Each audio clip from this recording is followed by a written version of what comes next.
গোস পাইয়া তারা এত খুশি হইতো, ওই খুশি দেখে নিজেরই ভালো লাগতো।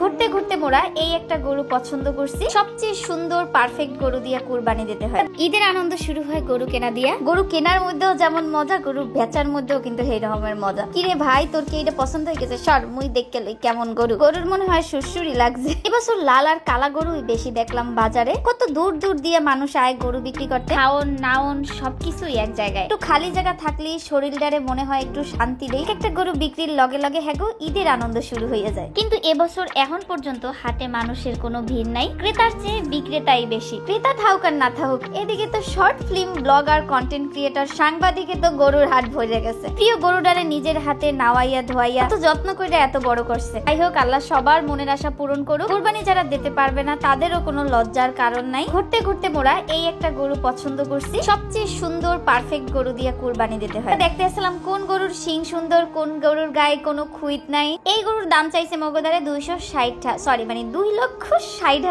দাম বলার অপশন আছিল, কিন্তু হেরা যে দামটা চাইছে মোরদার একটু বেশি মনে হইতেছে। এদিকে দেখেন নিজের গরম লাগতেছে, এরপরও গরুরে বাতাস করতে আছে। কুরবানির আগে কোনো একটা বিকাল বেলা মোর দাদারা গরু কিনতে যাইতো হাটে। কেনার পর রাত্রে আইয়া সবাইরে ডাক দিত, এই কই আছো কিনা, গরু কিনা লই আইছি। লগে লগে দৌড়াইয়া গরু দেখতে যাইতাম। কি যে আনন্দ শুরু হইতো। সবচেয়ে বেশি আনন্দ তো কুরবানির দিন গরুর গোশ বিতরণে। যখন গরুর গোশ নেওয়ার লইগা আশেপাশে মানুষজন আসতো, গোশ পাইয়া তারা এত খুশি হইতো, ওই খুশি দেখে নিজেরই ভালো লাগতো। প্রত্যেকটা কাজে বোঝা যায় যে ইসলাম আসলে কতটা সুন্দর, কতটা মধুর। সারা দেশে এমন আরো অনেক মানুষ আছে যারা কুরবানি দিতে পারবে না, আর মুগো পক্ষে তো সম্ভাবনা তাদের যাইয়ে গরুর গোশ দেওয়া। তো মাসতুল ফাউন্ডেশন প্রতি বছর কুরবানিতে দেশের বিভিন্ন জায়গায় গরুর গোশ বিতরণ করেন। মোরাও চাইলে কিন্তু এই ভালো কাজে শরীক হইতে পারি। খুব বেশি না, 20 টাকা, 50 টাকা, 100 টাকা, যে যে রকমের পারি বিকাশের মাধ্যমে মাসতুল ফাউন্ডেশনে দিতে পারি। ফলে কুরবানির দিন আমাদের মতো অন্য অন্য বাবা মাও তাদের সন্তানদের ভালো মন্দ কিছু খাওয়াতে পারবে। সময় মোর এরকমের কাজে শরীক হইতে ভাল লাগে।